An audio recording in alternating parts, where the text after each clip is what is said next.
Mere Christianity, Book 2, Chapter 9, Charity.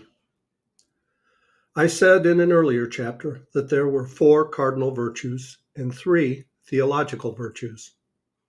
The 3 theological ones are faith, hope, and charity.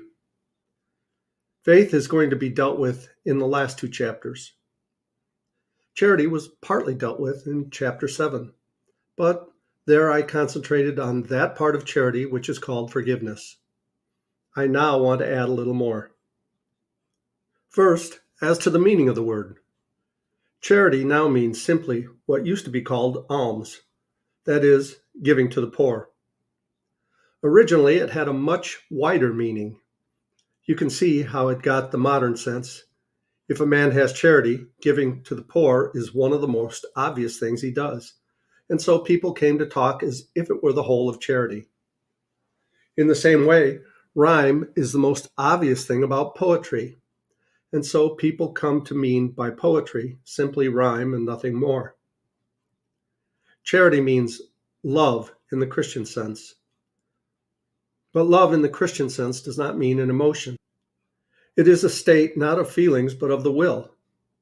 That state of the will which we have naturally about ourselves and must learn to have about other people. I point out in the chapter on forgiveness that our love for ourselves does not mean that we like ourselves. It means that we wish our own good. In the same way, Christian love, or charity, for our neighbors is quite a different thing from liking or affection. We like or are fond of some people and not of others. It is important to understand that this natural liking is neither a sin nor a virtue, any more than your likes and dislikes in food are a sin or a virtue. It is just a fact. But of course, what we do about it is either sinful or virtuous.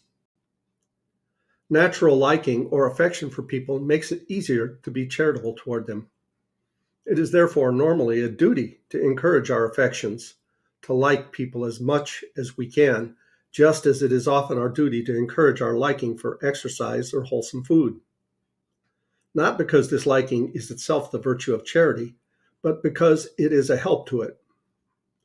On the other hand, it is also necessary to keep a very sharp lookout for fear our liking of some one person makes us uncharitable or even unfair to someone else. There are even cases where our liking conflicts with our charity towards the people we like. For example, a doting mother may be tempted by natural affection to spoil her child. That is, to gratify her own affectionate impulses at the expense of the child's real happiness later on. But though natural liking should normally be encouraged, it would be quite wrong to think that the way to become charitable is to sit trying to manufacture affectionate feelings. Some people are cold by temperament. That may be a misfortune for them, but it is no more a sin than having bad digestion is a sin. And it does not cut them out from the chance or excuse them from the duty of learning charity. The rule for all of us is perfectly simple. Do not waste time bothering whether you love your neighbor. Act as if you did. As soon as we do this, we find one of the great secrets. When you are behaving as if you love someone, you will presently come to love them. If you injure someone you dislike, you will find yourself disliking him more. If you do him a good turn, you will find yourself disliking him less. There is indeed one exception. If you do him a good turn, not to please God and obey the law of charity, but to show him what a fine, forgiving chap you are, and to put him in your debt, and then sit down to wait for his gratitude, you will probably be disappointed. People are not fools. They have a very quick eye for anything like showing off or patronage. But whenever we do good to another self just because it is a self, made like us by God and desiring its own happiness as we desire ours, we shall have learned to love it a little more, or at least to dislike it less. Consequently, though Christian charity sounds a very cold thing to people whose heads are full of sentimentality, and though it is quite distinct from affection, yet it leads to affection. The difference between a Christian and a worldly man is not that the worldly man has only affections or likings and the Christian has only charity. The worldly man treats certain people kindly because he likes them, and the Christian trying to treat everyone kindly, finds himself liking more and more people as he goes on, including people he could not even have imagined himself liking at the beginning. This same spiritual law works terribly in the opposite direction. The Germans, perhaps at first, ill-treated the Jews because they hated them. Afterward, they hated them much more because they had ill-treated them. The more cruel you are, the more you will hate, and the more you hate, the more cruel you will become, and so on in a vicious circle forever. Good and evil both increase at compound interest. That is why the little decisions you and I make every day are of such infinite importance. The smallest act today is the capture of a strategic point from which, a few months later, you may be able to go on to victories you never dreamed of.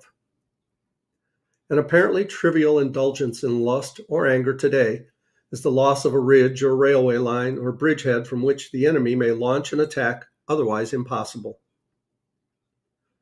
Some writers use the words of charity to describe not only Christian love between human beings, but also God's love for man and man's love for God.